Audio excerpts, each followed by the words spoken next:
Delitos informáticos y computación forense, a cargo del ingeniero Juan Diego Jiménez León. Profesor de la Universidad de los Andes, Colombia. Magíster en Sistemas y Computación de la misma universidad. Ingeniero de Sistemas de la Universidad EAN. Coordinador de Infraestructura Tecnológica en el Departamento de Sistemas y Computación de la Universidad de los Andes y de Laboratorio de Informática Forense en la misma casa de estudios. Asesor en Tecnologías de la Información en la Escuela Superior de Administración Pública. Consultor y auditor forense. Démosle la bienvenida al ingeniero Juan Diego Jiménez León.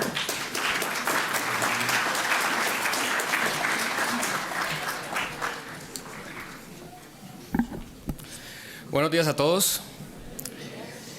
Me toca la parte técnica que creo que muchos le tienen un poco de no tanto miedo, sino como de no lo quiero tocar.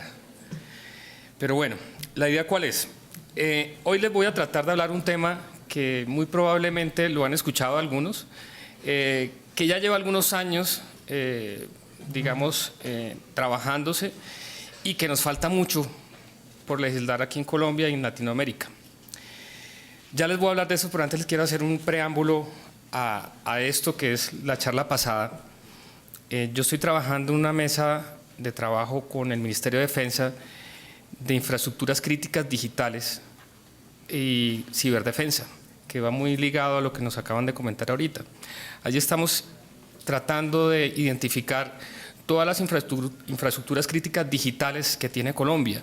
Esto con el fin de poder determinar en qué momento existe un ciberataque y cómo podemos defendernos de un ataque. Si bien es cierto que es muy difícil saber de dónde viene un ataque, pues debemos estar preparados frente a este tipo de situaciones. Hoy día es muy complicado saber si quien nos está atacando es un Estado, es un grupo de hackers o es un grupo de personas con pocos conocimientos que eventualmente se les salió de las manos algo que estaban haciendo. Es muy difícil, y el caso de Stuxnet que nos mencionaban anteriormente es, digamos, de los primeros ciberataques ocurridos o por lo menos conocidos. Les hago referencia a eso porque, y en pocas palabras, un caso de un ataque al Estado donde Estonia, un ataque que hubo en Estonia que duró 15 días a una infraestructura crítica que es el sistema financiero, y lo hicieron a través de lo que más les dolía a ellos en ese momento, en donde el 94-95% de sus transacciones las hacen electrónicamente. Fue el primer país en votar electrónicamente. Por lo tanto, hicieron un ataque al sistema financiero a través de Internet. Imagínense ustedes 15 días sin poder retirar dinero, 15 días sin poder pagar, 15 días sin poder consumir absolutamente nada. Eso genera caos, ¿cierto?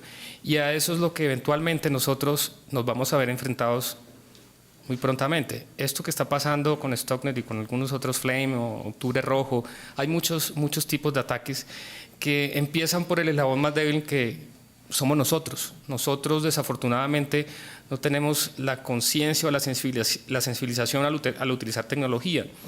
¿Por qué? Porque la tecnología nos ha llegado de repente y ya nos vemos con smartphones tan potentes como un computador. Y lo que decía es muy cierto, desde un smartphone yo puedo hacer un ataque, puedo hacer cualquier tipo de cosa, puedo controlar lo que yo quiera, si tengo el conocimiento. Incluso, sin siquiera tenerlo, solamente buscar en Google o en otra cosa que se llama la Deep Web, no sé si la han escuchado. La Deep Web es web profundas, la traducción literal. Nosotros lo que normalmente vemos en Internet por Google es como la puntica del iceberg. Lo que hay de ahí para abajo es la Deep Web. Y ahí uno encuentra absolutamente todo lo que tiene que ver con crimen, porque las redes criminales se mueven por la Deep Web. Nosotros no podemos llegar a la Deep Web con un navegador como el que normalmente utilizamos, como Google, como el Internet Explorer o como Firefox, cualquiera de ellos. Hay que utilizar un navegador especial para poder entrar a esa red. Y es como, les hago la analogía, es como si ustedes entraran en una zona roja sin protección. ¿Qué creen que les puede pasar? Lo mismo pasa en la Deep Web. Si ustedes no saben, no prueben, porque no saben qué les puede pasar. No es que les va a pasar algo físicamente, pero sí digitalmente. No saben en qué momento su computador puede estar intervenido o cómo lo pueden intervenir. Entonces, aquí hay muchos temas que podemos tratar, pero hoy me voy a concentrar un poquito en el e-discovery, sino que quería hacer ese preámbulo porque creo que hoy día la tecnología de alguna manera nos está consumiendo, por no decirlo más, ¿de acuerdo? Y si nos damos cuenta, ¿qué día, cuenten o piensen ustedes, qué día de la semana ustedes no tocan la tecnología? Desde que se levantan. Lo primero que revisan es su smartphone, ¿cierto? Probablemente. Entonces, fíjense las consecuencias que estamos teniendo hoy día o cómo la tecnología nos está llevando a un estado que para mí, desde el punto de vista técnico, digamos, es bastante delicado. De pronto ustedes que no conocen tanto de lo que hay por debajo de todo esto, muy probablemente pueden estar más tranquilos. Yo les podría dar una charla de sensibilización y estoy seguro que salen asustados y probablemente paranoicos, pero no es la idea. Pero sí es cierto que debemos cuidarnos y debemos ser conscientes de la responsabilidad que tenemos frente a nuestra información y frente a nuestra organización. Todos estos ciberataques de una u otra manera empiezan, como les decía, por el eslabón más débil, que somos nosotros. Nosotros, por desconocimiento, hacemos clic a lo que parezca. Y ustedes no saben lo que hay detrás de un clic. Y ahí es donde viene realmente el problema.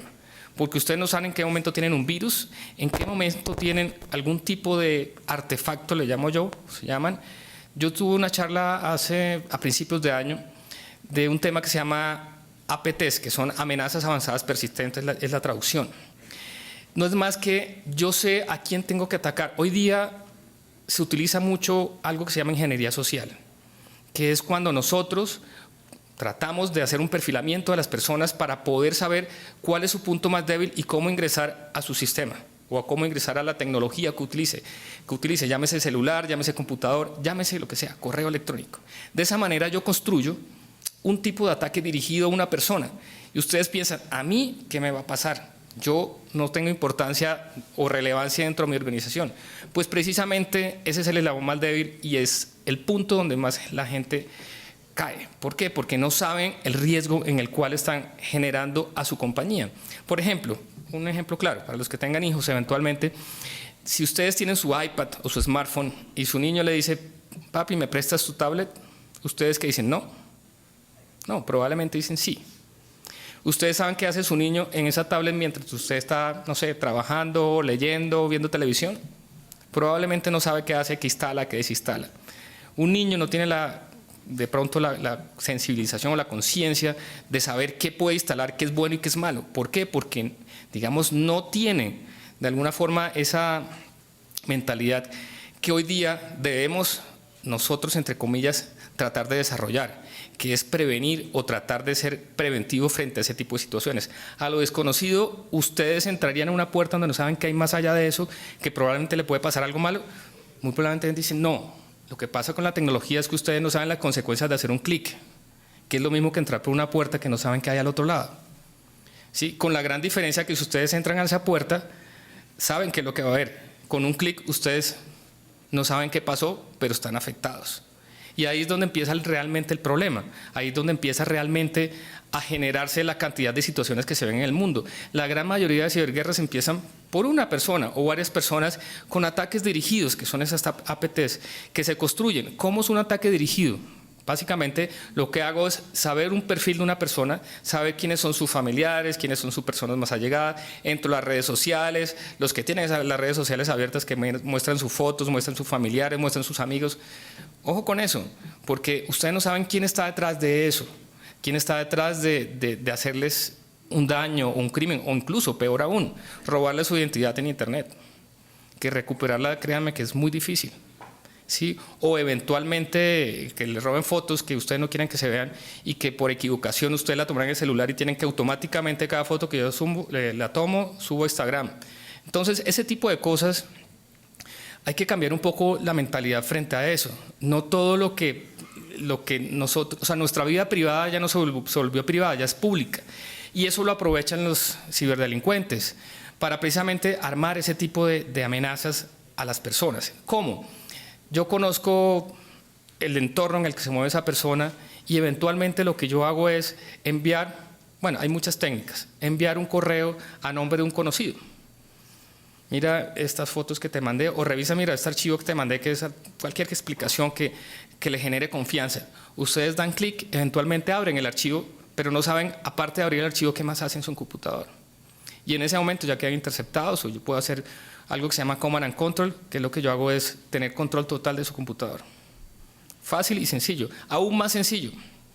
Si yo a la salida de este evento dejo una USB de 64 gigas nuevecita afuera, y ustedes la ven, no ven a nadie, ¿de quién es? Nadie dice, es mía, ustedes se la llevan. ¿Qué es lo primero que ustedes hacen con esa USB? Colocarla en el computador, ¿cierto? Pero no saben qué va adentro, porque tienen que mirar qué hay adentro para poder saber, primero, chismosear qué hay. Segundo, borrarla y reutilizarla.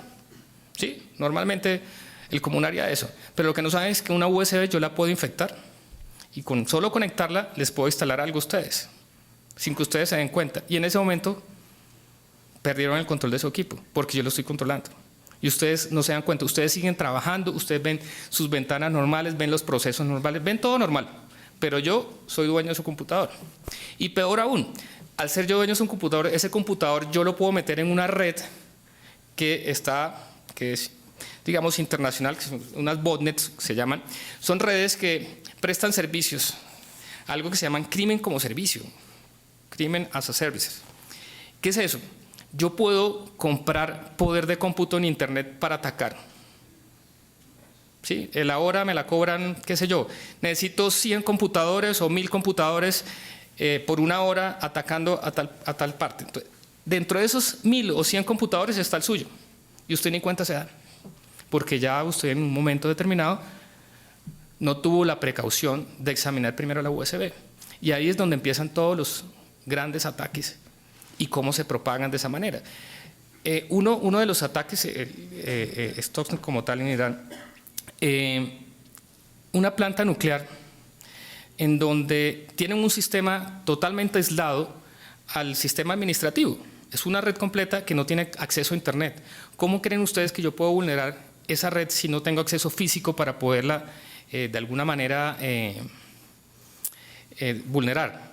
Fue fácil, como les acabo de decir, una USB, esa persona entró a un computador, ese computador en la parte administrativa, alguien que rompió el protocolo, cogió una USB de la red administrativa, necesitaba pasar un archivo a la red industrial, por decirlo de alguna manera, y con esa misma, o el computador infectado y esa otra USB que conectó a ese computador y que se infectó, fue a la red industrial, la conectó a un equipo y en ese momentico ya soy dueño y señor de esa red.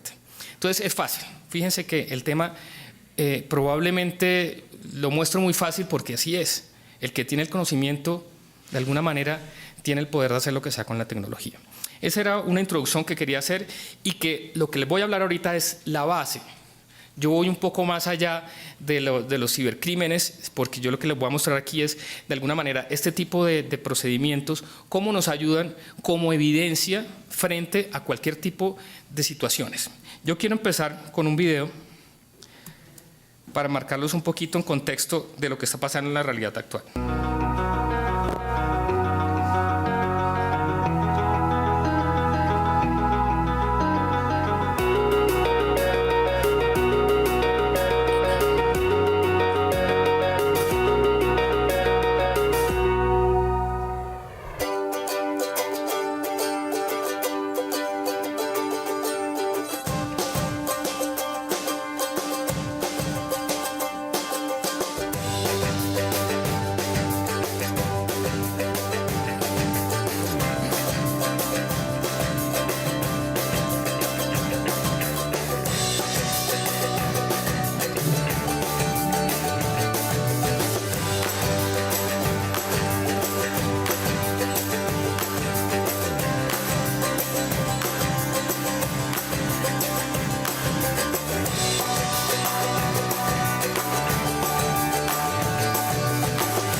es un video de Intel, como lo pudieron ver. ¿Sí se dan cuenta de la magnitud de datos que hoy día se están generando? Esto no nos pasaba hace unos años. Yo tengo algunos años de trabajar la parte de cómputo forense o informática forense. Y hace algunos años era completamente diferente porque hoy día cualquiera puede tener un disco en el bolsillo de 2 teras. ¿Ustedes saben qué son 2 teras de la información? ¿O 1 tera de información? Les muestro para que ponerlos en contexto los que no tienen mucho digamos, conocimiento en este punto.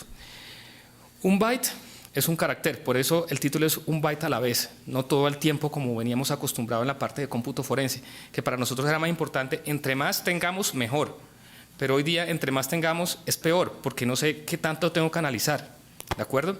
Entonces, un byte es un carácter, un kilobyte es como si fuera una página en texto plano, ¿de acuerdo? Un megabyte son 4 libros de 200 páginas aproximadamente. Un gigabyte son 4.473 libros de 200 páginas y un terabyte son como 4.582.298 libros de 200 páginas. Un terabyte. Ahora ustedes imagínense leyendo esa cantidad de libros o tratando de analizar esa cantidad de libros. ¿Cuánto tardarían? Mucho tiempo, ¿cierto? Hoy día, como les mostraba, y mientras leen esta diapositiva, para que ustedes también vean qué es lo que está moviendo el espacio en este momento, el ciberespacio. Para nosotros se nos ha convertido en un reto muy grande cuando hacemos análisis forense, porque para nosotros es más complicado tratar de buscar en 1 tera de información que buscar en una porción de archivos, ¿sí?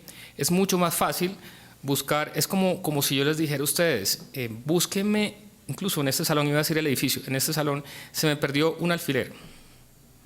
¿En dónde? No sé, aquí, búsquenlo. ¿Cuánto tardarían en encontrar ese alfiler acá? Lo mismo pasa con el análisis forense, ¿de acuerdo? Es como si yo no tengo los indicios y si yo no tengo el objetivo de mi análisis, cuál es, y no lo tengo claro, es muy difícil encontrar una respuesta frente al pleito, al incidente, al proceso que yo esté manejando.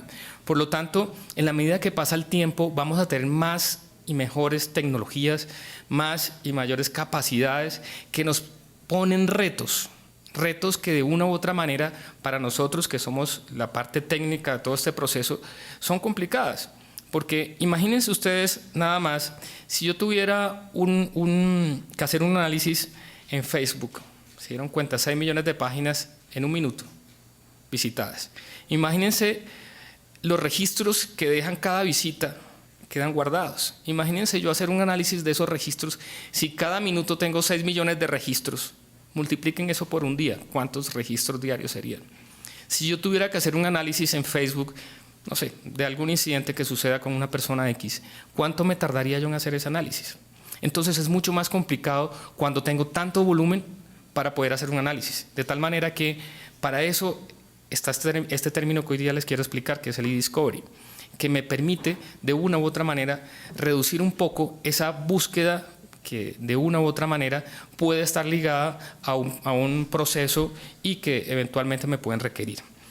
Si se dan cuenta, aquí en la parte de aquí abajo, dice que hay 4 zettabytes que se crearon en el 2013. Zettabytes, ¿habían escuchado esa palabra? No.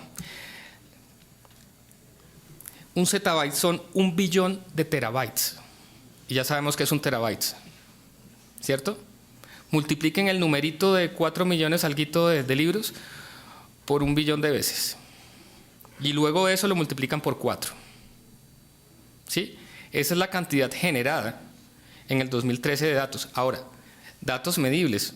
La realidad exacta es muy difícil de saberla. ¿Sí? Estos son datos aproximados. Entonces, imagínense la cantidad de información que existe en el ciberespacio. Cuando a mí me dicen, en una investigación que eventualmente me puedan decir, mira, aquí me hicieron tuvo un fraude, necesito saber quién lo hizo. Lo primero que yo le pregunto es, ¿de quién sospecha? ¿O qué equipos creen que pueden estar implicados? La respuesta, no sé. Es una empresa, digamos que mediana, tendrá 100, 150 computadores. Bueno, ¿qué áreas tienen acceso a su parte financiera? Tales. Lo reducimos a 50. Tenemos 50 equipos. Imagínense en 50 equipos cada uno con un disco de 1 tera. Son 50 teras. Imagínense analizar cada uno de esos discos. Me toma mucho tiempo. Entonces, de una u otra manera, el tamaño, la tecnología y toda la interconectividad me está generando demasiado ruido tecnológico a la hora de una investigación. ¿Por qué? Porque de una u otra manera es como yo les decía, mira, investígame quién lo hizo, pero yo tengo que hacer mi trabajo de campo y es tratar de hacer la investigación de qué personas pueden estar implicadas, quiénes tienen acceso, qué día fue, quiénes estuvieron en la oficina ese día, desde qué equipo se hizo. Bueno, una cantidad de preguntas que uno tiene que de alguna forma enmarcar para disminuir un poco ese criterio de búsqueda que pueda tener sobre la información que eventualmente se genere en esa entidad. Entonces, fíjense que de una u otra manera esto se convierte en un gran reto cuando estamos hablando de evidencia digital, y más aún teniendo en cuenta lo delicado que es la evidencia digital, que ustedes saben, si yo tengo un arma física, pues la única forma de dañar la evidencia es tocándola sin la protección adecuada. La evidencia digital es mucho más débil, porque la persona la puede tocar y nadie se da cuenta, que es lógica. Entonces, de una u otra manera, esa evidencia que yo tengo, que eventualmente existen técnicas antiforenses para poder de alguna manera desviar una investigación, yo podría, un archivo generado, yo le podría cambiar la fecha, hora y creador de la persona y nadie se da cuenta, obviamente con algún tipo de técnicas, ¿sí? No lo puedo hacer sencillamente dando clic derecho y editar, no. Hay unas técnicas que me permiten hacer, unos programas que me permiten hacer eso, y yo lo puedo hacer, y puedo eludir de alguna manera cierto tipo de responsabilidades, diciendo que ese documento no lo creé yo, y que le coloco la fecha de creación que yo quiera, lo puedo hacer. Entonces, fíjense que hoy día, con esta evidencia digital, se nos complica un poco más todo. ¿Por qué? Por la misma fragilidad de esa evidencia. Entonces, con un mundo cada vez más digital, una investigación o una evidencia se convierte en un gran reto tecnológico y legal. Es así de sencillo. Fíjense las justificaciones que les acabo de dar. Esto cada vez se nos complica un poco más. Y más aún, teniendo en cuenta que la tecnología va más rápido que las leyes, ¿sí? Y que eventualmente nosotros, que somos los técnicos en este tema y que tocamos la evidencia digital, pues tocarla en términos investigativos, no alterándola, pero que de una u otra manera la tenemos allí, vemos que eventualmente existen cosas que para nosotros los técnicos faltan, ¿sí? Y que este es uno de los temas que quise traerles hoy a esta charla, precisamente para que no es poner un problema más, es evidenciar que tenemos necesidades y que hay mucho trabajo para ustedes en estos temas. Dentro de todo lo que les acabo de decir, la cantidad de información es uno de los retos más importantes, porque cada vez van a ser más y mayores. La cantidad de personas involucradas, pues imagínense en un proceso en donde eventualmente estén involucrados de una u otra manera varias personas de una entidad, o peor aún, una red cibercriminal en varios países. Va a ser un poco más complicado. Por un tema, la legislación en todos los países es completamente diferente, y de una u otra manera va a ser muy complicado hacer este tipo digamos, de análisis. La complejidad de los procesos, las tecnologías emergentes y las tecnologías que hoy estamos utilizando, y como por ejemplo Big Data, que de una u otra manera son tecnologías que permiten tener grandes volúmenes de información, nos van a poner más complejos, más complejidad, perdón, a los procesos que nosotros hacemos para poder hacer ese análisis forense. Los materiales probatorios van a ser más difíciles de conseguir, los tiempos van a ser mayores en la medida en que tengamos esa cantidad de información. El soporte legal va a ser más complejo porque los procedimientos pueden variar. Existen algunos procedimientos estándares, más no, digamos, no son camisa de fuerza, pero sin embargo los existen y se pueden utilizar. Este es otro tema que marca el e-discovery, antes de mencionarles qué es el e-discovery como tal, que es información almacenada electrónicamente. Es definida como la información creada, manipulada, comunicada, guardada y mayormente utilizada en formato digital. ¿Pero qué es esto? No es más que lo que normalmente nosotros utilizamos: correos, archivos MP3, páginas web, bases de datos, archivos de registros, Word, Excel, PowerPoint, PDF, todos de alguna manera los archivos que normalmente manejamos. Y aquí hay una gran diferencia con el cómputo forense, que más adelante les menciono un poco más. Pero en el cómputo forense a mí no me importa esto. El cómputo forense me importa todo, ¿sí? Todo lo que veo y lo que no veo. Porque si bien es cierto que ustedes borran archivos, pero cuando los borran, en realidad no los borran, quedan allí. Y esas son herramientas que nosotros utilizamos para recuperar información borrada que me permita aportarla en algún proceso. Entonces, fíjense que el cómputo forense va un poco más allá, digamos, el todo de la investigación como tal. ¿Dónde podemos encontrar esa información? En las aplicaciones del negocio, como aplicaciones de inventarios, herramientas financieras, gestión de compras, todo el software que hay para manejo de recursos humanos, etc. A eso se le llama datos estructurados. ¿Por qué datos estructurados? Porque de una u otra manera son datos que están indexados, que ustedes pueden tener correlación frente a las personas y que son más fácilmente digeribles, por decirlo de alguna manera, para analizar. Luego vienen las herramientas de comunicaciones y colaboración, como las herramientas de correo, Exchange, Outlook, cualquiera de ellos, SharePoint, herramientas de mensajería. Son datos o datos semiestructurados, que de una u otra manera tienen correlación, pero que no están tan estructurados o tan indexados para poder realizar un análisis completo en un menor tiempo. Y por último están las herramientas de usuario final, que es Word, Excel, PowerPoint, PDF, todo lo que normalmente utilizamos nosotros, que son datos no estructurados. ¿Por qué son datos no estructurados? Porque no tienen relación de unos con otros. A menos que yo haga una búsqueda exhaustiva de todos los documentos de Word con una palabra determinada, puedo encontrarlos todos. Pero si yo no puedo hacer eso, imagínense tener 1 tera en datos en Word, Excel y PDF, y necesito hacer una investigación. No están estructurados los datos para poder hacer esas búsquedas. Si fuera una base de datos sería mucho más fácil. Yo hago una consulta a la base de datos por un criterio particular y me arroja todos los registros que tiene esa base de datos. Cuando yo tengo este tipo de elementos de datos no estructurados es mucho más difícil. Y esto es lo que nos estamos enfrentando con el eDiscovery, a los datos no estructurados. ¿Pero qué es el eDiscovery?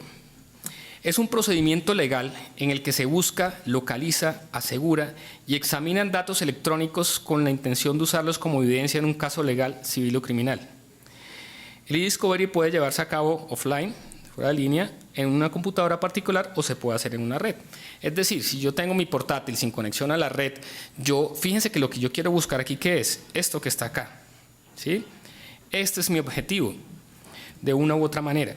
Dicho de otras palabras, eDiscovery no es propiamente una prueba o medio de prueba, sino un procedimiento destinado a la averiguación de los indicios materiales y datos necesarios para preparar un pleito, sin los cuales el demandante no tendría el material necesario en el sentido de pruebas y verificaciones para poder plantearlo. Por otro lado, no implica el descubrimiento de pruebas, entendida esta expresión en sentido procesal, sino de elementos, documentos o cualquier otro tipo de soporte del que puedan deducirse pruebas en el proceso. Fíjense que son elementos que me permiten aportar a una investigación, ¿sí? Que por lo general son solicitados. Pero aquí viene otro problema grande, que ya les voy a mencionar después de esto, perdón. Las prácticas más utilizadas en este tipo de procesos se hacen mediante procedimientos de análisis forense digital que en conjunto con eDiscovery permiten la validación y la presentación de los resultados obtenidos a abogados, tribunales y reguladores en el marco de presentes o futuros procesos, disputas, investigaciones o revisiones internas. Fíjense que aquí hablo yo de análisis forense en conjunto con el eDiscovery. El análisis forense, como les decía, tiene, digamos, una amplitud mucho más profunda que el eDiscovery. El eDiscovery me va a esos datos no estructurados que son fácilmente encontrables. Fácilmente encontrables, digo entre paréntesis. Les voy a comentar un caso que tuve a principios de año con el sector hidrocarburos. Un caso en donde hubo un supuesto soborno para un contrato de $80 millones. ¿Sí?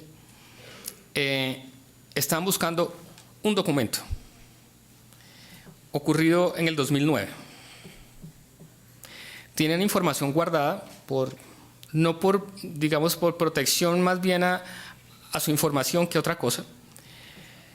Los tenían en unos dispositivos, en unas cintas de backup hechas en el 2009. Esto fue, lo que estamos haciendo la investigación fue en el 2014. La tecnología del 2009 al 2014 varió. Teníamos 100 cintas, cada una con 2 teras, ¿sí? Más o menos, entre 2 y 3 teras, cada cinta. Primero, teníamos que encontrar el dispositivo que me leyera las cintas que se hicieron en el 2009 porque ya nosotros no la teníamos. Teníamos las actuales con lo que se lee actualmente. El cambio tecnológico implica que eventualmente la información que tengo almacenada muy probablemente me va a costar más recuperarla eventualmente que volverla a hacer. Duramos 3 meses recuperando las cintas, haciendo el proceso de recuperación. ¿Cuánto cuestan 3 meses de procesamiento, 3 meses de una persona constantemente pendiente del proceso? Es bastante plata. Luego de esos 3 meses viene la parte de análisis. Ya tenemos todas las cintas, se recuperaron a disco. Luego de ese análisis, ¿qué viene? Pues encontrar lo que estamos buscando, el archivo, ¿sí? Ahí nos tardamos tal vez unos 2 meses más haciendo esa búsqueda de ese archivo. Se encontraron más cosas, se encontraron, digamos, elementos que podrían estar ligados a ese documento y al soborno incluso, pero no hubo nada contundente. ¿A qué voy con esta historia? A que si esta compañía tuviera o implementara temas de e-discovery, los costos, ¿sí?, y el tiempo y el personal involucrado hubieran sido mucho menores. ¿Por qué? Porque existen de alguna manera políticas de retención de archivos, políticas de tiempo de retención de esos archivos que me permitirían de una u otra manera buscarlos más rápidamente, si yo supiera por lo menos que tengo. ¿Qué pasa en nuestras empresas? Que sabemos que tenemos información valiosa, ¿de acuerdo? Pero no sabemos ni cuánto vale, ni quién es el dueño, ni cuándo esa información que tenemos ahí es válida, es decir, cuándo pierde vigencia esa información, qué nivel de confidencialidad tiene, en fin, una cantidad de factores que no utilizamos acá. Eso nos permite de una forma identificar un gran problema que tenemos aquí en las empresas, creo que a nivel latinoamericano. ¿Qué pasa si eventualmente hay un proceso contra mi compañía y o me piden información de hace 2 años? ¿La tendré o no la tendré? ¿Qué pasa si no la tengo? O que peor aún, ¿qué pasa si la tengo, me la piden y la borro? Legalmente, ¿qué puedo hacer? Son dudas que les dejo para que ustedes vean la complejidad del tema cuando estamos hablando de evidencia. Y ya les voy a poner unos ejemplos más adelante. Los procedimientos que se realicen deben ser transparentes y los resultados que se obtengan o se presenten deben mantener la debida cadena de custodia, preservando siempre la integridad de los datos adquiridos, además, y muy importante, preservando los derechos fundamentales de las personas. Importante. Aquí hay un punto también que yo discuto mucho y es la cadena custodia. Nosotros en la parte de evidencia digital manejamos la misma cadena custodia que se maneja para cualquier objeto físico. Es exactamente igual. Hace no sé, unos 6, 7 años, cuando este tema estaba hasta ahora dándose, o más, 7, 8 años, no me acuerdo. Yo me acuerdo que trabajé en varios casos. Trabajaba para un bufete de abogados precisamente tratando de analizar toda esa evidencia digital que se estaba aportando en su momento. Y en ese momento se cometían muchos errores con la cadena custodia. ¿Ustedes saben qué pasa si la cadena custodia está mal? Inválido la evidencia. Entonces imagínense una persona sin conocimiento de evidencia digital, recaudando evidencia en sitio, ¿sí?, llenando mal el formato. ¿Qué creen que pasa con esa evidencia? Se invalida. Yo, de hecho, pues en algunos casos que estuve trabajando, invalidé muchas cadenas de custodia, muchísimas, precisamente por eso. Y ahí tenemos una gran fragilidad con respecto a la preservación de la evidencia legalmente. Pues digamos que técnicamente hay formas de hacerlo, pero legalmente esa cadena de custodia tiene ciertas cosas que creo deben modernizarse o deben adaptarse a la realidad de la evidencia que hoy día tenemos. Les voy a colocar este caso, que lo tomé de un artículo que sacó El Tiempo hace algún año. Yo no sé si se acuerdan de Kazaa. Lo que hace unos años, hoy día puede ser Ares o Emul, donde pueden bajar archivos de música, ¿cierto? En el 2008 la RIAA, que es la Asociación de Casas Disqueras o Sellos Discográficos de los Estados Unidos, logró que un juez demandara a una pareja de esposos porque tenían música bajada de Kazaa. ¿Sí? ¿Qué hicieron estas dos personas? Lo que dice ahí, desinstalaron Kazaa y reformatearon el disco duro después de que vieron que tenían un proceso en su contra. ¿De acuerdo? ¿Qué pasa con esa evidencia? Que supuestamente, de una u otra manera, tenían los registros a través de Kazaa, pero pues la evidencia estaba en el computador de ellos. Traer a colación este caso vale la pena porque sirve para hacer una aclaración respecto a esa preservación de la evidencia electrónica en un escenario prejudicial o judicial.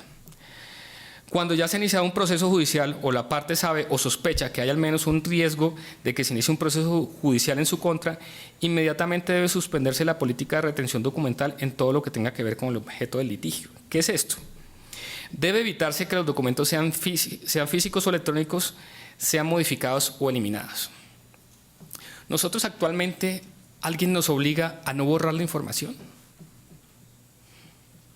¿Tenemos alguna norma, ley o como lo quieran llamar, yo en términos jurídicos, perdón, pero soy más técnico, pero de una u otra manera tenemos algo que nos permita asegurar la evidencia en el momento dado que yo pueda identificar un caso?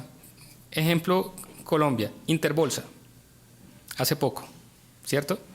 Yo podría decirle a Interbolsa, un momento, aquí hay una orden para que usted desde este momento haga retención documental y no me borre absolutamente nada de sus máquinas. ¿Ustedes creen que lo harían? ¿Legalmente estarían parados yo en decirles eso? Si lo hacen, ¿va a pasar algo? No. ¿De acuerdo? Entonces ahí tenemos un gran problema.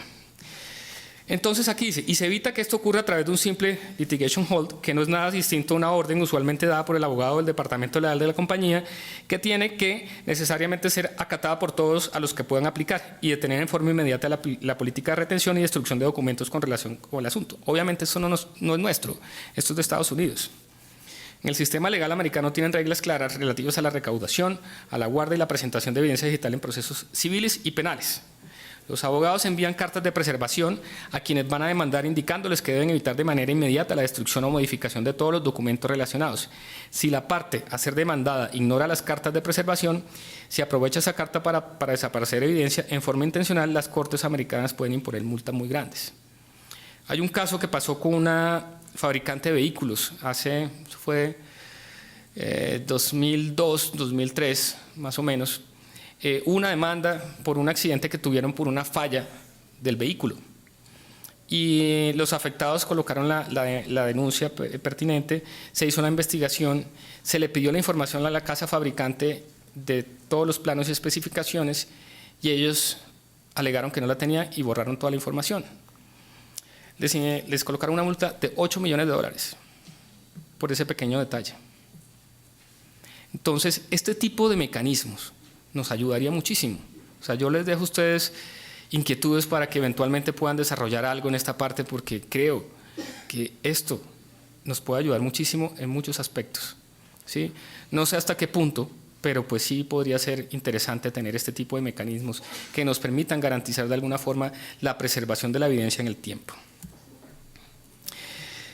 Suele ocurrir en los países latinos que los abogados son informados informal y anticipadamente por sus amigos secretarios de juzgados o en algunos casos por los mismos jueces acerca de la existencia de demandas en contra de sus clientes o de procedimientos judiciales de índole probatorio en contra de ellos. Y así, esos abogados consiguen enviar no las cartas de preservación de los demandantes en Estados Unidos, sino órdenes de destrucción para que sus clientes se deshagan de absolutamente todas las pruebas que tengan y que puedan comprometer su responsabilidad. ¿Es o no es? Desafortunadamente es. ¿De acuerdo? Lo hacen con éxito, lamentablemente porque no hay reglas de discovery en Latinoamérica, porque no hay conocimiento en las ramas judiciales acerca de estos temas. Entonces, fíjense las necesidades que hay frente a este tipo de situaciones. Las referencias, la diferencia digamos, real entre el cómputo forense y el e-discovery, se las voy a mencionar. Las diferencias fundamentales son los tipos de datos recolectados y la forma de recolección. La recolección y la examinación de datos en el cómputo forense va más allá del estándar de e-discovery. Con el e-discovery yo necesito solo una porción de datos. Con el cómputo forense yo no necesito todo.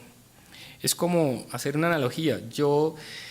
En este edificio ocurrió un incidente.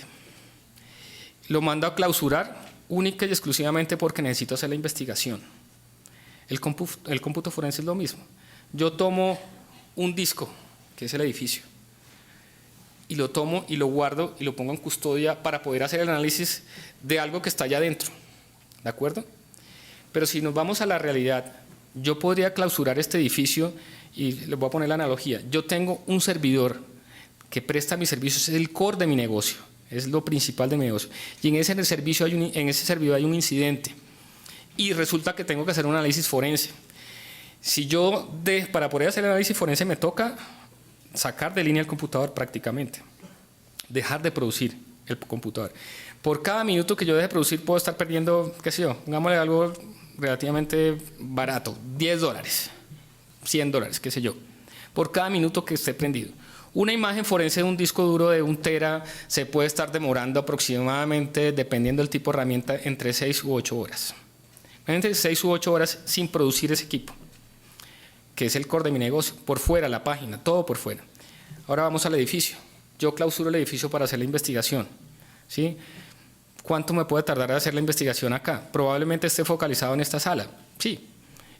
Lo otro lo puedo abrir. Ese es el e-discovery. Me focalizo en esto, hago la investigación sobre aquí, pero el otro edificio lo dejo libre, porque tengo que enfocarme en lo que es. El e-discovery es más o menos lo mismo.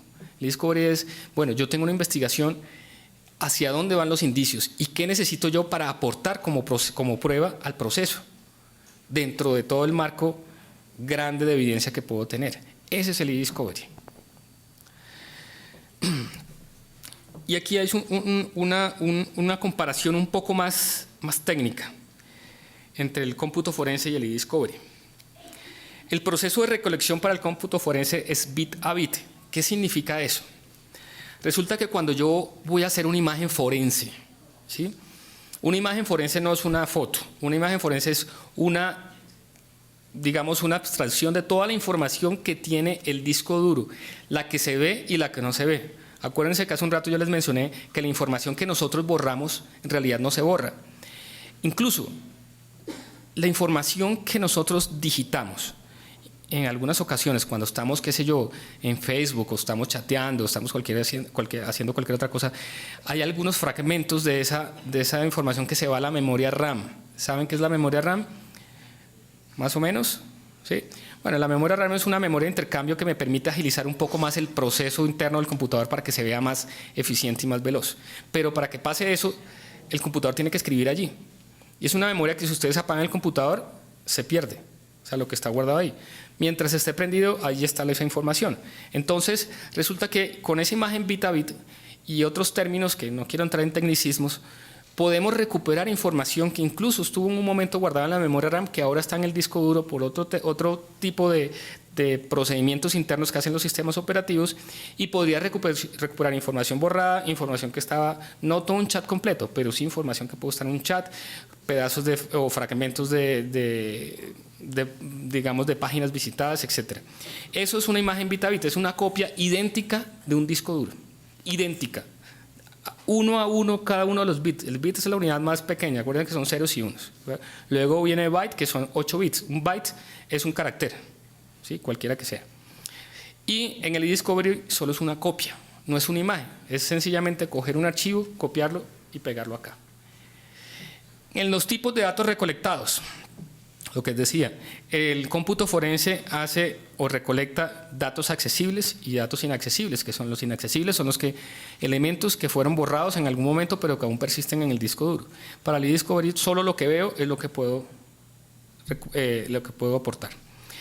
Los datos activos, en ambos sí, los datos activos son los que normalmente usamos, Word, Excel, PowerPoint. Los metadatos, en ambos sí. ¿Qué es un metadato? Todos los archivos que nosotros generamos automáticamente generan unas propiedades particulares para ese archivo. ¿Cuáles son esas propiedades? La fecha de creación, la fecha de modificación, la fecha de acceso, quién lo creó y otro tipo de información que me permiten o le permiten al sistema tener un control sobre esos archivos. Esos archivos o esa parte ustedes la pueden ver cuando le dan clic derecho a un archivo, le dicen propiedades y en la última pestaña a la derecha salen todas esas fechas que yo les acabo de decir. ¿De acuerdo? Esos son los metadatos. Los archivos borrados no los utilizamos en el eDiscovery, en el cómputo forense sí. El carving de datos es en cómputo forense sí, en eDiscovery no. El carving de datos es una herramienta que me permite hacer un análisis o una búsqueda en profundidad física en el disco duro, que me permite recuperar información que, aparte de que fue borrada, digamos, es información, no me quiero meter en tantos términos técnicos, pero es información que prevalece en el tiempo. La única manera de que se borre esa información es que se me llene el dispositivo y se me vuelva a llenar, y de esa manera voy borrando información. Pero si yo tengo un disco de 1 tera, para llenar todo un disco de 1 tera es muy difícil. Datos del sistema. En el cómputo forense sí, en el eDiscovery no. Evidencia de software borrado, en el cómputo forense sí, en el eDiscovery no. Fíjense que el eDiscovery está muy focalizado, muy centralizado a los datos activos, que me permitan aportar eventualmente a un proceso. Les voy a mencionar esto sin entrar en tanto detalle. Hay una fase del eDiscovery que de una u otra manera me permiten establecer un modelo de referencia que no es obligatorio, pero que de una u otra manera me permiten tener una lógica frente a la recuperación de esos datos. ¿Eso qué quiere decir? Si yo voy a aportar evidencia digital cuando tengo un proceso o cuando tengo un análisis forense o un análisis de cómputo forense, yo tengo que llevar un procedimiento al detalle de toda la evidencia que yo esté recolectando, que eso me sirve eventualmente para demostrar cómo lo hice y sustentar la evidencia en juicio. ¿De acuerdo? Acá también se me está acordando el tiempo, voy a ir un poquito acá. Este sería, digamos, el modelo de referencia, donde existe por acá una gestión de la información, y aquí va más a la parte de la preparación. Es decir, yo como empresa, como corporación o como entidad, ¿qué tengo? ¿Cómo lo tengo? ¿Quién es el dueño? ¿Por cuánto tiempo va a estar esa información que es insensible, oculta? En fin, todo un inventario completo de información. Luego viene una fase, ahora, esto es esto no es que se haga siempre, sino que deberíamos tener esta parte de gestión de la información completa y unas tablas de retención documental en donde eventualmente yo tenga la validez en el tiempo de la información que yo está almacenando. Luego viene una parte de identificación, voy a irme aquí un poquito, ubicación de posibles orígenes de ESI, que son los archivos de datos activos. Preservación, asegurar que la ESI esté protegida contra alteración o destrucción inapropiada. Recolección, recopilación de ESI para uso posterior dentro del proceso. Luego viene la parte de procesar, que es reducir la cantidad de ESI. Fíjense que aquí hay una línea amarilla que dice cantidad. En la medida que avanza el proceso hacia la derecha, se va haciendo más pequeña. ¿Por qué? Porque la idea es que en la medida que yo tenga un volumen alto de información y esté procesando, analizando y revisando la información, ese volumen va a ser cada vez más pequeño, porque voy encontrando la evidencia que necesito. No lo necesito todo. Y lo mismo la relevancia. Fíjense la relevancia en verde. En la medida que voy aumentando, la relevancia de la información va a ser mayor. ¿De acuerdo? Revisar, analizar. La parte de producción, entrega la ESI en formas adecuadas, utilizando mecanismos apropiados para poder entregarla, y la presentación de la evidencia de acuerdo a los procedimientos legales. Digamos que este es el marco general de la referencia para el eDiscovery. Creo que se me agotó el tiempo, les agradezco mucho, espero que les haya dejado alguna inquietud al respecto y puedan tener algo de eso.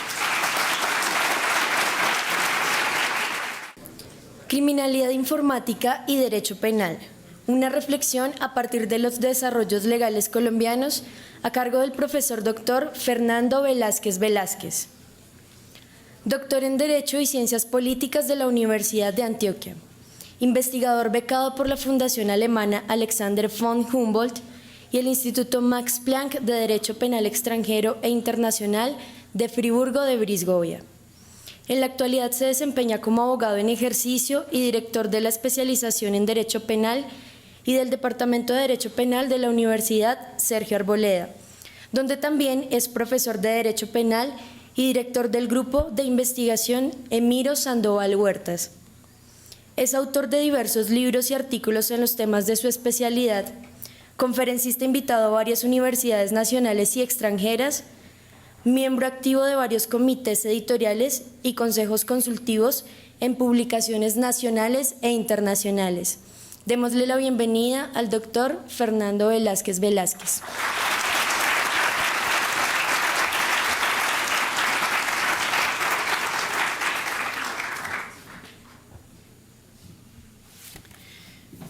Bueno, muy buenos días. Quiero, en primer lugar, saludar a los distinguidos ponentes, quienes nos han acompañado a lo largo de estas dos sesiones, después de hacer muchos sacrificios, algunos de ellos con unos viajes realmente muy complicados, pero por fortuna todos nos han cumplido. En segundo lugar, saludar a todos los presentes, a todas las damas, a los caballeros.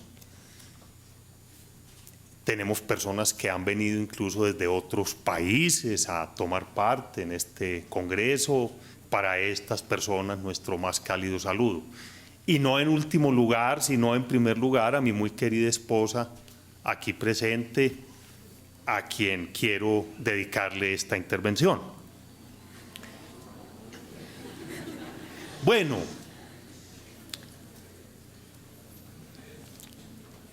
esa orquídea les va a mostrar la conclusión a la que finalmente vamos a arribar. Después de oír las diversas exposiciones que hemos tenido ayer y hoy, no cabe duda, ninguna duda, en el sentido de que vivimos en un mundo globalizado que con toda razón ese gran sociólogo y filósofo que es Zygmunt Bauman califica como un mundo líquido. Líquido porque, como él dice, a fin de cuentas, vivir en un mundo moderno líquido del que se sabe que solo admite una única certeza, la de que mañana no puede ser, no debe ser y no será como es hoy, supone un ensayo diario de desaparición, disipación, borrado y muerte, lo que indirectamente significa también, por tanto, un ensayo del carácter no definitivo de la muerte, de resurrecciones recurrentes y de reencarnaciones perpetuas. Pero también, en el trasfondo, esta es una sociedad, como muchas veces se ha dicho, de la información y o del conocimiento digital, del riesgo, una aldea global que se organiza en torno a valores virtuales, una organización social que soporta, y lo dijo el profesor Siva, una verdadera segunda revolución industrial. Y esto lo dijo él hace ya 30 años. Al hablar de un nuevo período en la historia de la humanidad caracterizado por la marcha triunfal de la informática. Este fenómeno, por supuesto, no solo tiene el lado ventajoso del que tanto se ha hablado, porque inyecta enorme progreso en todos los ámbitos, sino que también plantea graves problemas, gravísimos problemas para el funcionamiento y la seguridad de los sistemas informáticos en los negocios, la administración y la sociedad. Y surgen entonces fenómenos como la criminalidad informática. Entra en escena en escena, el concepto de delito informático que algunos prefieren llamar cibercrimen. Un concepto cuya sustantividad se discute y sobre lo que mucho se ha polemizado.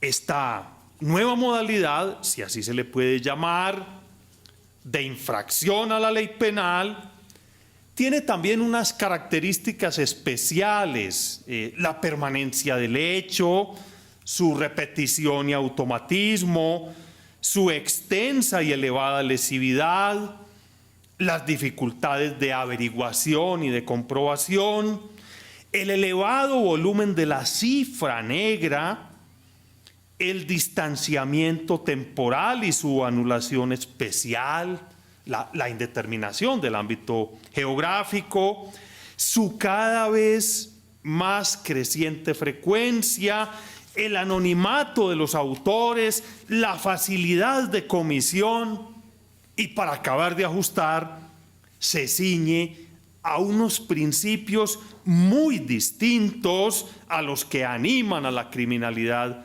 tradicional.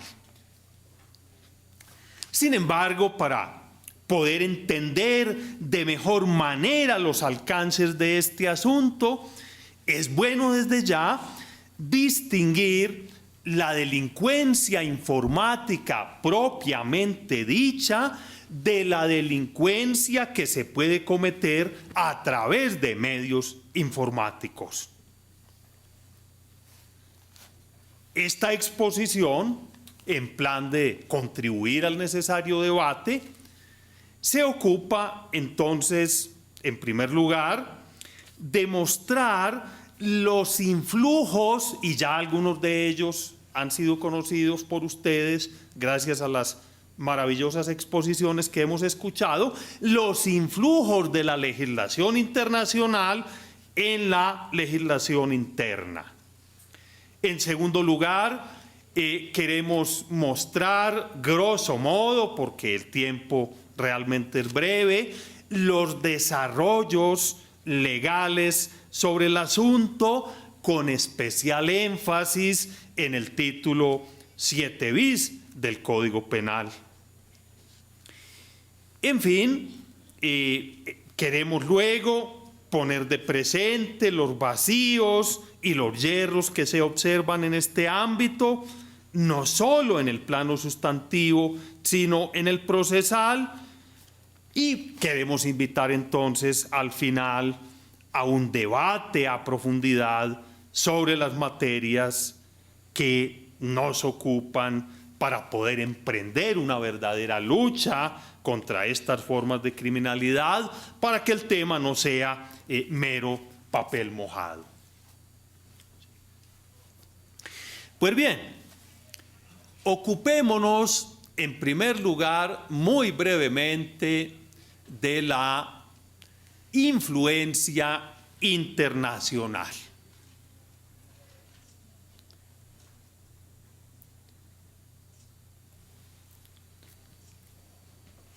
En el contexto de un mundo cada vez más integrado, que como sabemos da rienda suelta a un derecho penal de expansión, los desarrollos normativos internacionales son los que marcan el rumbo de las legislaciones nacionales. Y eso ha sucedido también con Colombia. El convenio sobre ciberdelincuencia de Budapest de 2001, que a 22 de septiembre había sido ratificado por 36 países de la Unión Europea y 6 no pertenecientes a la misma, el primer gran pacto multilateral en estas materias, ha marcado un influjo grande en la legislación actual. No es sino mirar, y ya se ha hecho el examen, los alcances del título 7 bis y de otras de las disposiciones de la ley penal.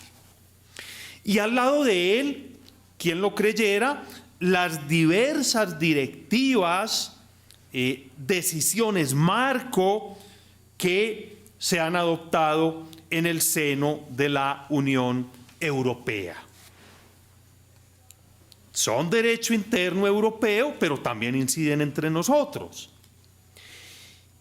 En un plano más general, quiero mencionar el Congreso, el 12º Congreso de las Naciones Unidas sobre la prevención del delito y justicia penal, llevado a cabo en Salvador de Bahía, Brasil, en el año 2010.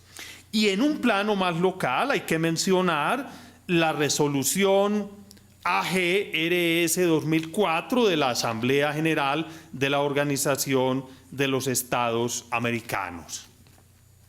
Por supuesto, hay otros convenios multilaterales, más regionales, digámoslo así, que aparecen en contextos como el árabe, africano, etcétera, que algún influjo también han tenido entre nosotros.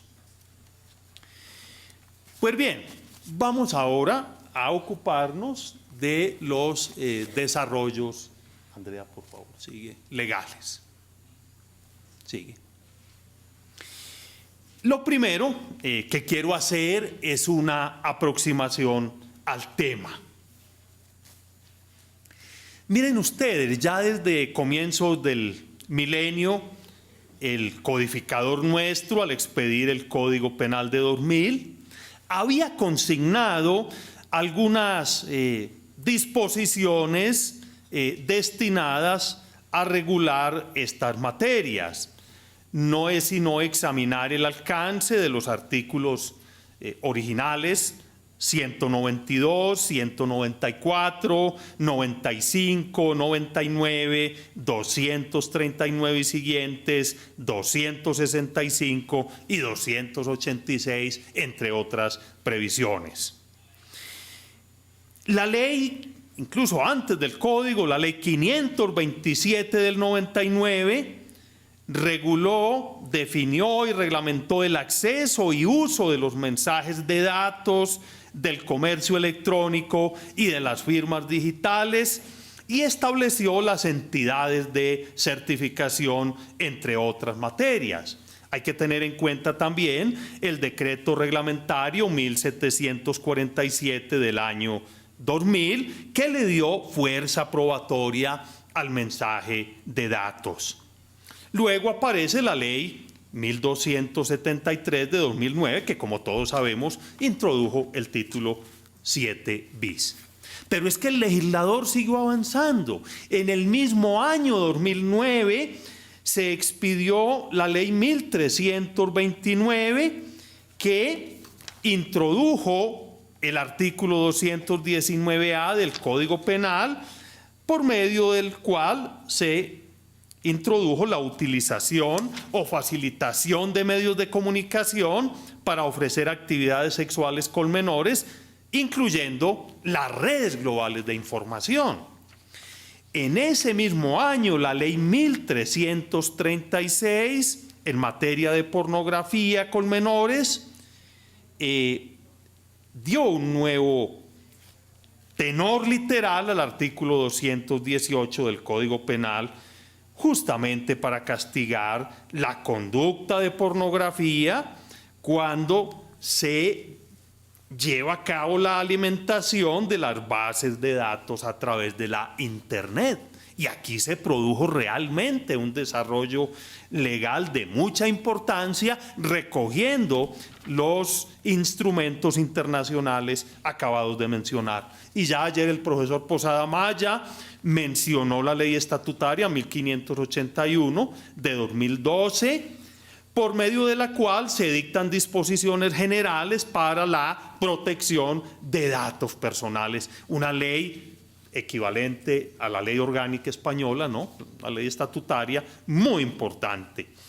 Y por supuesto, hay que tener en cuenta el artículo 15 de la Constitución Política, que a mi modo de ver, así como ha sucedido en Europa, pues también da pie para que tengamos un derecho a la información en estos ámbitos de carácter constitucional. Un verdadero derecho fundamental. No es sino leer los 3 primeros incisos del artículo 15 de nuestra Constitución para concluir que ello es así.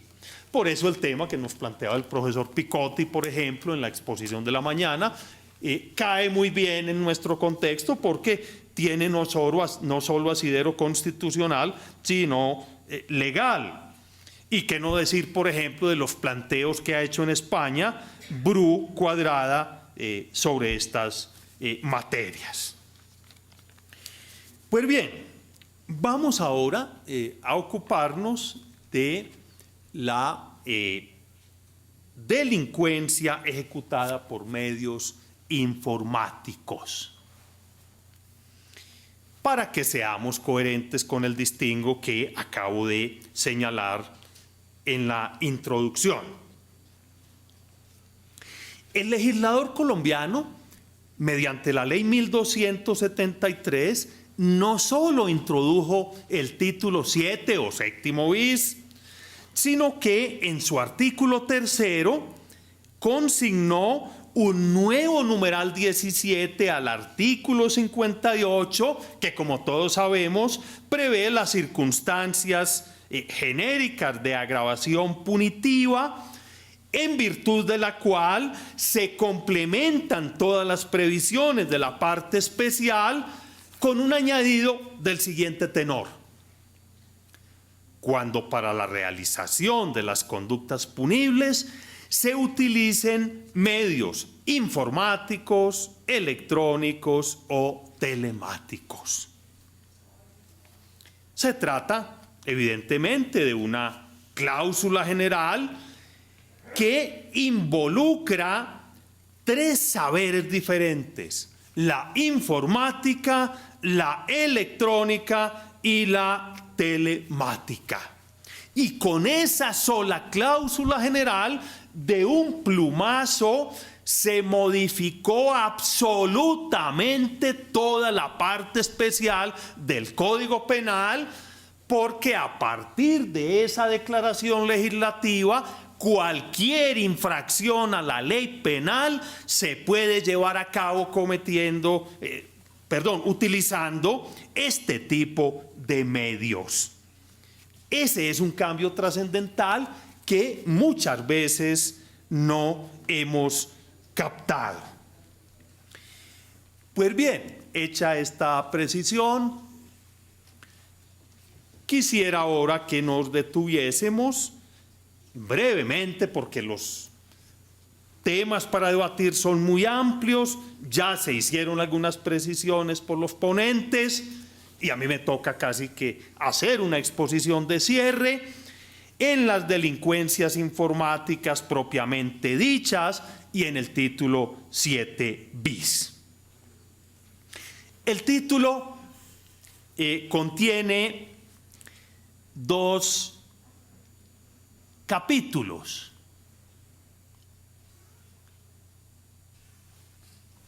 Dos capítulos distintos. El primero, denominado de los atentados, como ustedes ven en la filmina, contra la confidencialidad, la integridad y la disponibilidad de los datos y de los sistemas informáticos. Y el segundo, que se denomina de los atentados informáticos y otras infracciones. Miren ustedes dónde está ubicado en la parte especial este título. Eso es muy importante.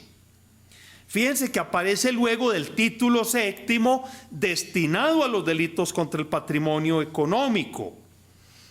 Después, a continuación, esto se ha introducido con posterioridad, aparece el título 7A o 7A, donde se prevén las conductas contra el patrimonio cultural sumergido. Pero después del título 7 bis está el título 8º, donde se regulan los delitos contra los derechos de autor. Esto es muy importante porque por algo el legislador quiso ubicar en este escenario el susodicho título 7 bis. Pues bien, para adentrarnos en el examen del mismo, quisiera, en primer lugar, ocuparme, muy bien Andrea, de algunas características de los tipos penales allí consignados, de los tipos penales que integran las normas penales completas, porque el estudio de la parte especial debe estar dirigido a identificar las normas completas con sus respectivos supuestos de hecho y sus consecuencias jurídicas.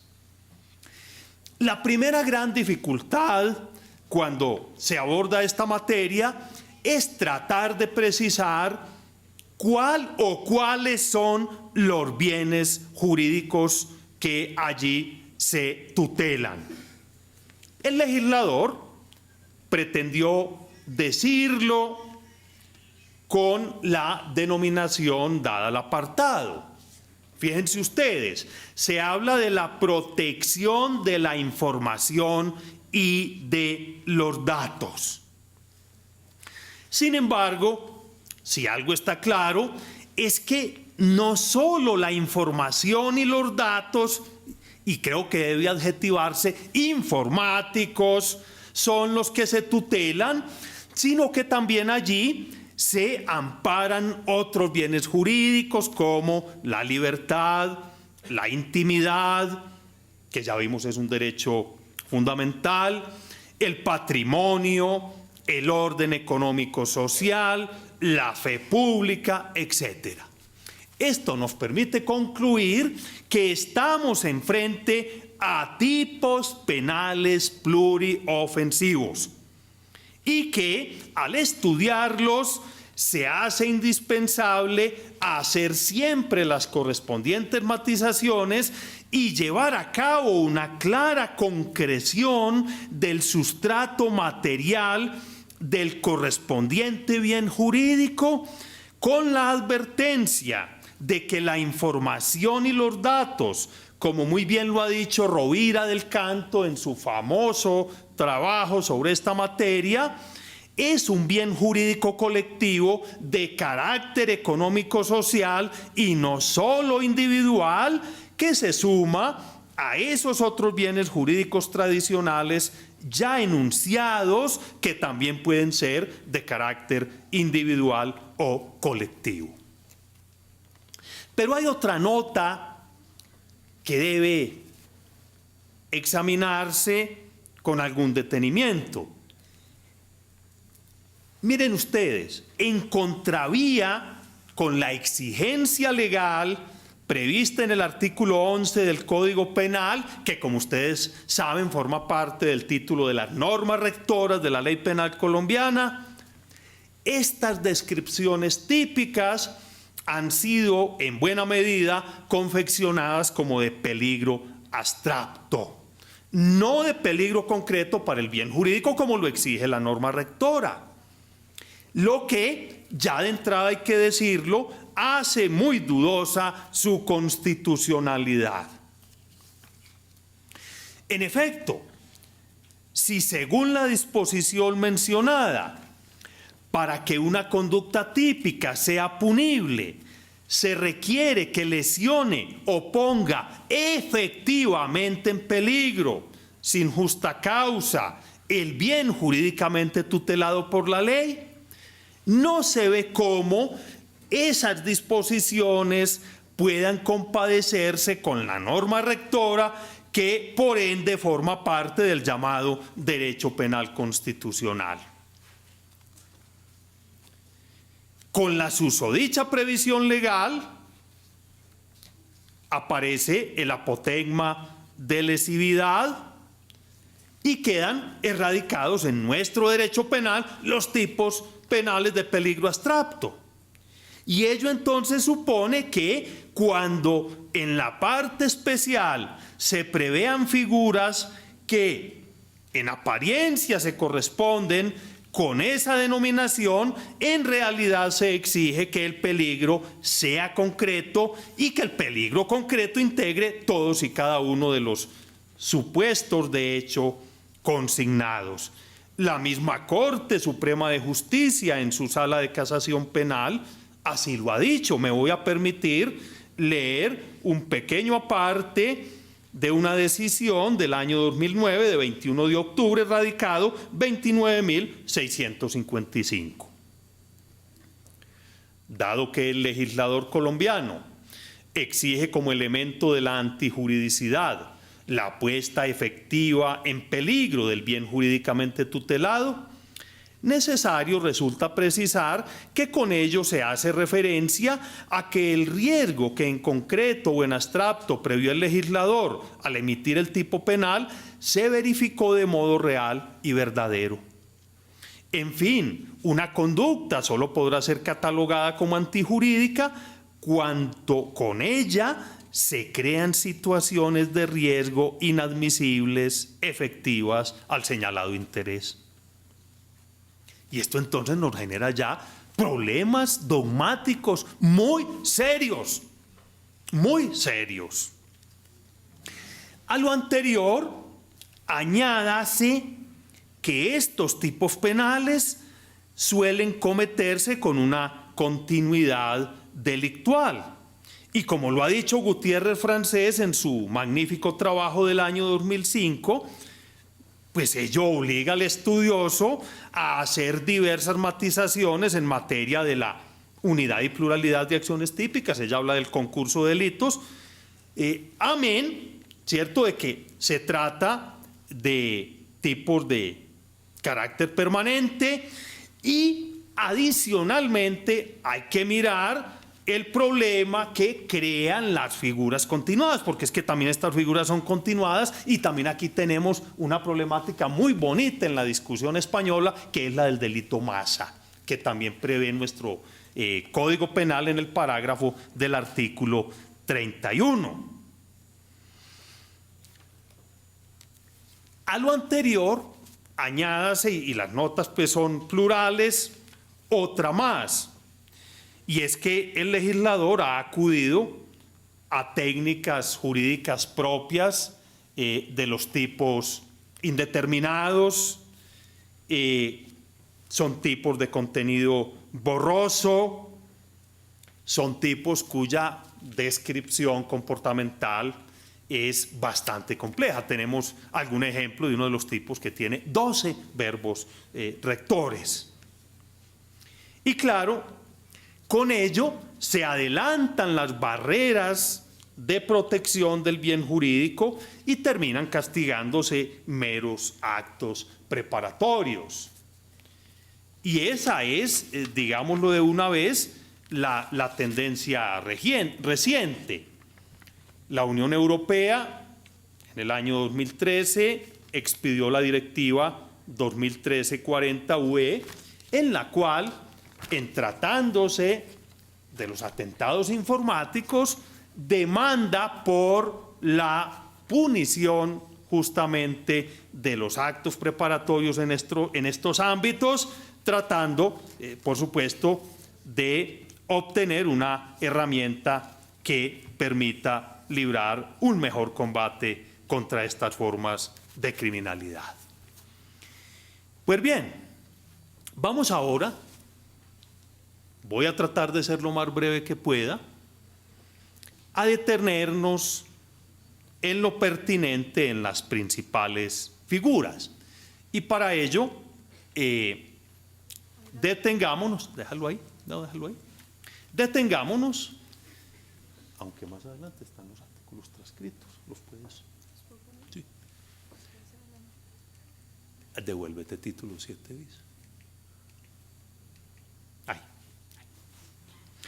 Detengámonos entonces en el capítulo primero. Este apartado, destinado a regular los atentados contra la confidencialidad, la integridad y la disponibilidad de los datos y de los sistemas informáticos, prevé en primer lugar en el artículo 269 el acceso abusivo a un sistema informático. Esta construcción data del texto original del artículo 195 del Código Penal de 2000, es muy similar, y lo dijo ayer el profesor Satzga, comparando la normativa alemana con la colombiana, al artículo 2 del Convenio sobre Cibercriminalidad, y coincide con el tenor literal adoptado por el artículo 197, párrafo 3 del Código Penal Español, que fue reformado mediante Ley Orgánica número 5 de 2010. Con esta redacción legal, con este supuesto de hecho, sabemos ya con mucha claridad, se quiere punir a título de sujetos activos las conductas de los llamados hackers, o sea, los intrusos que ingresan a los sistemas informáticos para vulnerar sus seguridades. Sin embargo, hoy, cuando los métodos para cometer estas conductas son más sofisticados y ellas se producen a gran escala por organizaciones delictivas que ponen en grave riesgo a la comunidad mundial, como dice la Directiva 40 de 2013, se busca también entonces perseguir los actos meramente preparatorios. Sujeto pasivo, aquí es la comunidad, que es la encargada de custodiar la información y los datos, que es el bien jurídico colectivo que se busca proteger, pero también lo es la persona cuya intimidad, que es el bien jurídico individual o singular tutelado, se ve afectada en concreto con dicha incursión.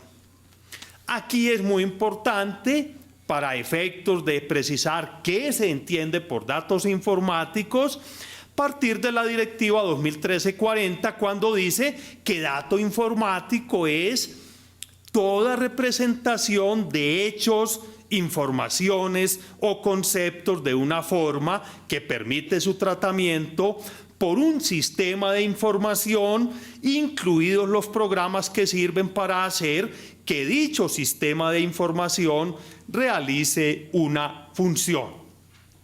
Como ustedes pueden observar, este tipo de conducta es alternativo, porque utiliza no solo el verbo acceder, sino el mantener, ¿no?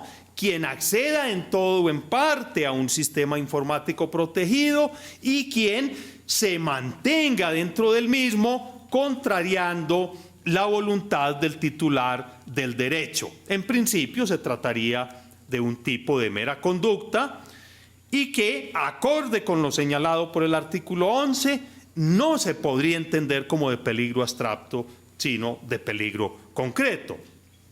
Ahora bien, cuando se habla de sistema informático, se debería también partir del artículo 1, inciso 1 de la directiva acabada de mencionar, cuando dice que es todo dispositivo aislado o conjunto de dispositivos interconectados o relacionados entre sí, siempre que uno o varios de ellos permitan el tratamiento automatizado de datos en ejecución de un programa. Se relacionan pues el hardware, las partes físicas del sistema, el software, la parte intangible y el usuario, lo que Michael Meek en su tesis de maestría llama de manera afortunada, muy afortunada, la tríada informática. En segundo lugar, el artículo 269b prevé la obstaculización ilegítima de sistema informático. Son los casos de extorsión informática. Recuerden, ustedes están muy jóvenes, pues muchos de los asistentes no lo van a recordar tal vez, lo que sucedió con el Envigado Fútbol Club, cuya página fue obstaculizada acudiendo a este procedimiento, y los extorsionistas de turno pues pedían una suma millonaria para liberarla. Pues bien, esa es la conducta que aquí aparece consignada. Es una previsión muy similar a la que contiene el artículo 1, inciso 2 del Convenio de Budapest, y a la que aparece en el artículo 264, numeral 2 del Código Penal Español, tras la reforma de 2010. El sujeto pasivo aquí es el titular del bien jurídico de la información y los datos informáticos, que puede ser amenazado o lesionado, trátese de una persona natural o jurídica, que puede llegar a coincidir o no con el sujeto pasivo de la acción. El comportamiento doloso acriminado, sea comisivo y de pronto podría ser también omisivo, dado que se trata de un tipo de conducta alternativa, se concreta en dos verbos rectores diferentes que en verdad son sinónimos: impedir y el verbo obstaculizar. Aquí, adviertan ustedes, el bien jurídico tutelado es no solo la información y los datos informáticos, sino que también se protege la intimidad, la libertad y el patrimonio económico, porque el delincuente informático le impide al usuario ingresar al sistema y disfrutar del servicio. Incluso le hace exigencias de tipo económico para permitirle el acceso. Se trata sin duda de un tipo penal pluriofensivo. En tercer lugar, aparece la interceptación de datos informáticos. El profesor Ricardo Posada ya me liberó de hacer explicaciones adicionales el día de ayer. Solo quiero añadir que enfrente a una disposición muy similar del Código Español, en su artículo 197, apartado 1, la doctrina ha dicho que es una disposición muy casuista y esto ha motivado que sea objeto de múltiples críticas. Por lo demás, remito al análisis que hizo el profesor Posada Maya el día de ayer. No quiero ser reiterativo. En cuarto lugar, se prevé como punible el daño informático. Todas estas conductas, advirtámoslo, son dolosas en el 269D. Una regulación muy parecida es la que contiene el artículo 264.1 del Código Español, también objeto de muchas críticas, y el artículo 270B del Código Penal peruano, ambos influidos por los artículos 4 y 5 del Convenio de Budapest. Aquí estamos enfrente, lo mismo que en los tipos anteriores, a un sujeto activo indeterminado. El sujeto pasivo es tanto el titular del bien jurídico de la información y los datos como el patrimonio económico que resulta amenazado o afectado con la conducta dañosa, por lo cual debemos decir que el tipo es pluriofensivo. Es un tipo de conducta alternativa, prevé seis verbos rectores. Fíjense ustedes: destruya, dañe, borre, deteriore, altere, suprima. Cada una de esas acciones referida a los datos informáticos o a un sistema de tratamiento de la información o a sus componentes lógicos. Esto significa que el daño causado puede recaer tanto sobre el hardware como sobre el software. Y habría que añadir que en principio se trata de conductas de resultado físico, por lo cual a la hora de emitir el juicio de tipicidad hay que examinar el resultado correspondiente y por supuesto habrá que hacer los análisis de causalidad, más que de causalidad, de imputación objetiva. Y creo yo en la línea planteada por el profesor Roxin, que es la que se compadece con nuestra legislación, no en la línea del funcionalismo radical jacobsiano, al que no quiero, por supuesto, referirme aquí. En quinto lugar, se castiga como punible el uso doloso del software malicioso en el artículo 269E, figura tomada del Convenio contra la Cibercriminalidad en su artículo 6, un tipo de sujeto activo indeterminado. El sujeto pasivo es el titular de la información y de los datos, no el propietario del sistema. Y nuestro legislador, exagerado como siempre, empleó 8 verbos rectores, por lo cual pues, se trata de un tipo de conducta alternativa. Produzca, trafique, adquiera, distribuya, venda, envíe, introduzca o extraiga. Algunas de esas conductas, pues por supuesto, son reiterativas. No es sino pensar qué pasa con quien trafica o con quien adquiere. Una redacción legal, pues que ya muestra sus problemas, sus dificultades, sobre todo si la abordamos desde una perspectiva dogmática seria, como tienen que ser los estudios que en esta materia se emprendan. No estamos haciendo charlatanería, sino hay que hacer exámenes dogmáticos rigurosos acorde con la teoría del delito.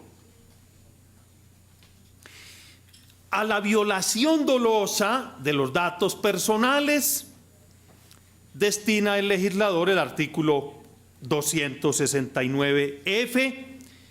Ya el profesor Posada Maya ayer alcanzó a abordar brevemente esta figura, tomada de los numerales 1, 2 y 4 del artículo 197 del Código Español del 95, luego aparece también de manera implícita en el Convenio sobre Cibercriminalidad y tiene precedentes ya en algún convenio del Consejo de Europa del año 1981, aparece en la Directiva 9546 del Parlamento Europeo del año 95, y aquí también se consigna un tipo de sujeto activo indeterminado pluriofensivo porque atenta tanto contra la información y los datos informáticos como contra el patrimonio económico, la autonomía personal, la intimidad, la reserva en las comunicaciones.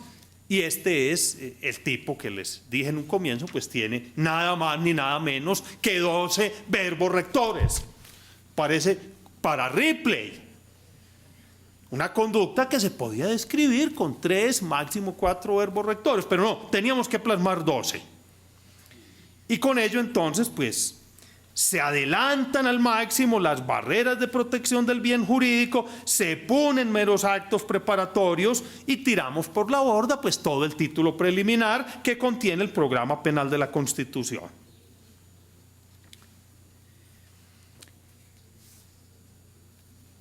Este capítulo, para culminar, se ocupa también de la dolosa suplantación de sitios web para capturar datos personales en el artículo 269G, artículo que, como ustedes ven, tiene varios incisos y cada inciso contiene una norma penal completa con su supuesto de hecho, su tipo penal y su respectiva consecuencia jurídica. En el inciso primero se castiga a quien con objeto ilícito y sin estar facultado para ello, y los verbos rectores son 7, diseñe, desarrolle, trafique, venda, ejecute, programa o envíe páginas electrónicas, enlaces o ventanas emergentes. Las críticas hechas en procedencia son igualmente aquí válidas. Estamos en presencia también de un tipo pluriofensivo y habría que añadir que algunas de estas conductas no deberían ser acriminadas, máxime si se tiene en cuenta que son propias del uso normal de la Internet o de las redes de ordenadores y, añádase, atendida la redacción legal, no exigen un resultado físico. En el inciso segundo se recoge, ya dije, otra norma penal completa que castiga al que, con las mismas sanciones, al que modifique el sistema de resolución de nombres de dominio de tal manera que haga entrar al usuario a una IP diferente en la creencia de que accede a su banco o a otro sitio personal o de confianza, y añade la ley, siempre que la conducta no constituya un delito sancionado con una pena más grave. Esta previsión ha sido bastante cuestionada. Por ejemplo, Mick, en su libro Delito Informático, dice que es engañosa. En el inciso tercero se prevén realmente dos normas penales completas cuando el sujeto activo recluta víctimas. Dice, si para consumarlo el agente ha reclutado víctimas en la cadena del delito. Esta previsión pues no tiene asidero expreso en el convenio sobre ciberdelincuencia y tampoco, que yo sepa, en el derecho comparado. Todas estas normas penales completas hasta ahora examinadas, y con esto vamos llegando al final de la primera parte del capítulo primero, son objeto de un número plural de complementos, voy a ser muy breve, utilizados por el legislador para crear un número muy amplio de nuevas normas penales a las cuales se adscriben unas sanciones incrementadas de la mitad a las 3/4 partes, como se infiere del artículo 269H. En efecto, allí se prevén situaciones que tienen que ver con los distintos componentes típicos, el objeto sobre el cual recae la acción en el numeral primero, ciertos sujetos pasivos como el servidor público en ejercicio de funciones en el numeral segundo, el medio comisivo en el numeral tercero.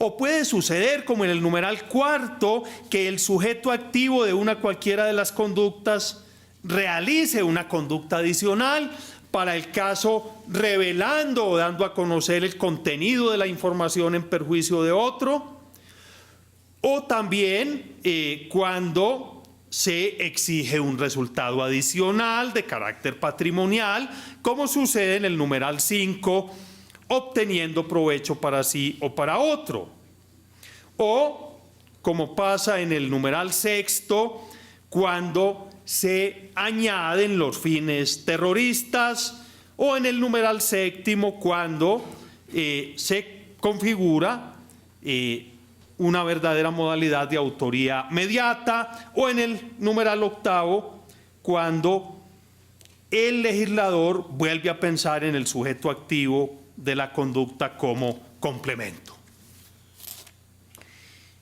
En el capítulo segundo, que como les dije ya, prevé dos dispositivos legales, se prevé de un lado lo que aquí se ha llamado hurto por medios informáticos,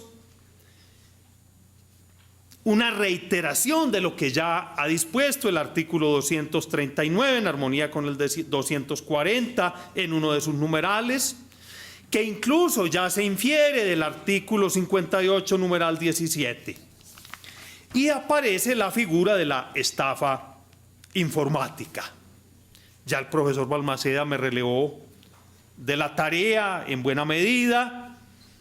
Hay que advertir que en ese artículo 269J, que es del que estamos hablando, aparecen tres incisos, en realidad tres modalidades de lo que el legislador mal llama transferencia no consentida de activos. Digo mal llama porque está bien si pensamos en el inciso primero, pero no cuando pensamos en el inciso segundo, que castiga a quien fabrique, posea, introduzca y facilite software defraudatorio, previsión muy similar a la del Código Español en su artículo 248.2, y al inciso tercero, donde se duplican las sanciones para quien realice una de esas dos conductas cuando la cuantía excede 200 salarios mínimos legales mensuales. Sé que el tiempo se me ha vencido y en casa de herrero asadón de palo, pero me voy a tomar unos minutos más para concluir mi intervención. Ya ustedes ven pues que mis asistentes, mis auxiliares son tan estrictos como trata de infundirles el director que lo sean. Pues bien, sin duda alguna, cuando se repara en los contenidos normativos de las disposiciones vigentes en nuestro país, es evidente que se observan diversas carencias. Carencias de tipo sustantivo, carencias de tipo procesal. En tratándose de las carencias sustantivas, pues faltan algunas conductas por prever, por ejemplo, las que tocan con la falsificación informática, lo dijo el profesor Posada Maya ayer, que prevé expresamente el convenio en su artículo 7º. Y evidentemente se observan diversos hierros técnicos, pero creo que no hay que ser tan severos como mi discípulo Posada Maya cuando aborda el título 7 bis y cuando aborda los demás dispositivos legales en esta materia. Y no hay que serlo porque es que es toda la parte especial de nuestro Código Penal que es un desastre. O sea, los que hemos enseñado parte especial sabemos que tenemos una normatividad que reitera conductas al máximo, que está mal confeccionada desde el punto de vista de la técnica legislativa, que comete yerros y exabruptos en cada momento, que además irrespeta el propio idioma castellano. Entonces no hay que, diría yo, ensañarse con las previsiones en esta materia, sino las críticas son válidas para toda la parte especial. Yo diría que de todas maneras hay que saludar el hecho de que el legislador, y no solo de 2009, el de 2009 con todas las previsiones, sino ya el de 2000, se haya tomado la molestia de por lo menos introducir en la ley estas conductas punibles. O sea, mirado este hecho desde la perspectiva de la teoría de la prevención general, positiva, ello tiene un cometido también disciplinador, si se quiere educativo, etcétera, un cometido de difusión, de advertencia para los asociados, y me parece que eso ya es reivindicable. Lo que pasa es que llegó el momento de emprender una reforma a profundidad de la legislación sustantiva. En el plano procesal sí estamos muy mal, porque no hemos introducido en la ley los desarrollos ni siquiera del Convenio de Budapest, que es de 2001, y ya estamos en 2014. Algún proyecto que fue elaborado por un grupo de personas en el cual tomé parte, aquí vi ayer al doctor Adrián Velasco, otro de los corredactores, en ese proyecto que trabajamos con tanta paciencia y que fue puesto a consideración del Congreso y que buscaba llenar estos vacíos, pues se avanzaba bastante, pero finalmente el proyecto naufragó. Allí tenemos grandes carencias. No es sino pensar, para recordar la exposición que me precedió, la brillante exposición que me precedió, lo que pasa en materia de la cadena de custodia.